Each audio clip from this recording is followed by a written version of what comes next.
San Quentin Federal Prison has been a center for activism as far back as the 1920s, when the prison began publishing its own monthly newspaper produced entirely by incarcerates. Since then, people both free and incarcerated have fought to raise awareness and to improve various conditions within prison systems. One such man was George Jackson, a political revolutionary and member of the Black Panther Organization. Jackson first entered the system in 1961 after stealing $70 from a gas station, and while in prison he found himself subjected to racism and state-sponsored political oppression. He spoke of feeling as though the prison failed to provide a safe environment for its black inmates, and during a riot in 1970, his close friend, W.O. Nolan, was killed during an altercation with a prison guard. Nolan's death left Jackson shaken and inspired him to create the Black Guerrilla Movement, with the stated goals of eradicating racism, implementing socialism, and ultimately overthrowing the U.S. government. For pretty obvious reasons, the group was formally classified as a prison gang, and in the end, Jackson was actually killed by a prison guard while trying to escape from the prison yard. Jackson died before meeting his goals, but his struggle definitely increased the public's awareness in terms of how poorly prisoners were treated. By the late 2000s, the number of people fighting to abolish inhumane conditions within the prison system was at an unprecedented high, and both incarcerates and non-incarcerates started the fight to preserve human dignity within the system for people of all different backgrounds. The spark of the San Quentin prison uprising was the death of Samuel Clark. Samuel Clark committed suicide after spending 5 years in solitary confinement. The cell Samuel Clark was kept in had no windows, and he had no access to phone calls, education or work programs, and no contact visits from family.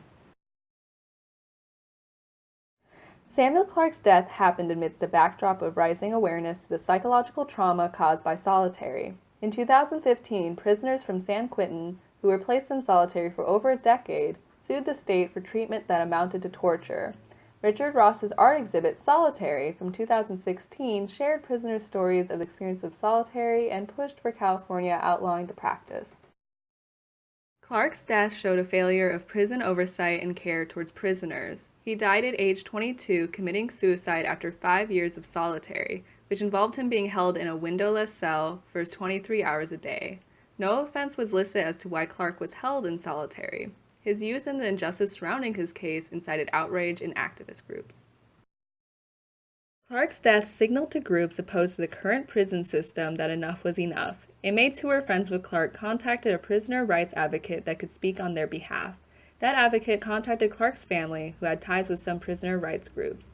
These groups rallied to protest major issues of prisons: solitary confinement, the death penalty, the privatization of prisons, lack of education and work programs, lack of proper health care, rising recidivism rates, and uncompensated labor. After Samuel Clark's death, his family took to social media to express their outrage with the terrible conditions he was forced to live in. The Clark family began sharing Samuel's experience at San Quentin with their Facebook friends and Twitter followers. Soon after, the social media campaign started trending as the public became aware of the realities of solitary confinement. The American Civil Liberties Union noticed the social media campaign and contacted the Clark family. With the help of the ACLU, Clark's family filed a lawsuit against the state of California over the policy of solitary confinement. Clark v. Governor of California would become one of the most important lawsuits for prisoners' rights in the United States.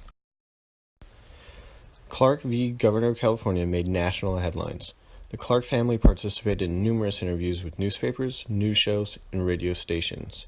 Samuel Clark's experience was featured in the main segment of Last Week Tonight, as well as documentaries by Frontline and Vice. Eventually, Samuel Clark became a household name.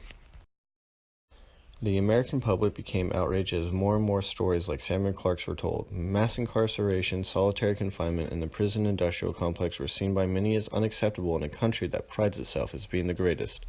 Samuel Clark's family spoke to thousands at rallies protesting the American prison system as hundreds carried signs of Samuel Clark's photo. Even after the protests, prisoners in San Quentin were enraged at the mistreatment of their fellow inmate, eventually led to a suicide. Things needed to change, and they needed to change quickly. Chaos was erupting rapidly, and the structure of the state prison system began to deteriorate. Tensions escalated, and prisoners continued to become less and less cooperative towards prisoner staff. Finally, the people in charge realized that the system needed to listen to what prisoners had to say. Activists within the prison had begun to call for the abolition of solitary confinement because of how mentally damaging a punishment could be. After all, it led to an inmate to kill himself. People finally began to realize that in order to improve the prisoners' lives, their psychological well-being needed to be ensured first. San Quentin officials first moved towards this goal was to ban all visitors for a short time so that the prison could focus on improving from the inside out. Prisoners soon found that things such as meal quality were quickly improving. Soon after that, they were given extra meals and increasingly extended visiting hours in return for cooperation with prison authorities. This incentivized good behavior and led to improvements in their well-being. Soon improvements could be seen all throughout San Quentin. Permanent behavioral counselors were hired and made available to inmates immediately by request, leading to a reduction in suicide rates across all prison demographics. Altered security practices also reduced the amount of dangerous contraband that made its way into the prison, creating a safer atmosphere both for everyone inside. In the year 2050, prison reform has been somewhat successful for the United States, as San Quentin's changes spread to other prisons due to their continued success. Suicide rates of prisoners within the United States reached new lows as quality of life of the prisoners reached new highs.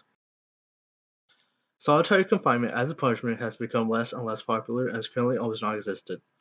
The privatizations of prisons has also been completely stopped through the passing of laws that disallowed any new privately owned prisons to be created. Psychological and medical treatment has seen a major boost in quality across all prisons within the United States, along with nutrition.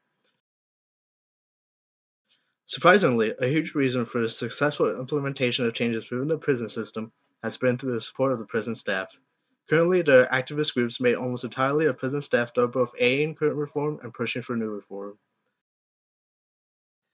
The United States prison system in 2050 is definitely not perfect. Capital punishment still remains in a handful of states, and the deprivatization of prisons is an ongoing process with some remaining obstacles. However, there has been a systematic change in thinking when it comes to prisons, and there is both a large amount of public awareness and support for continued reform of the prison system.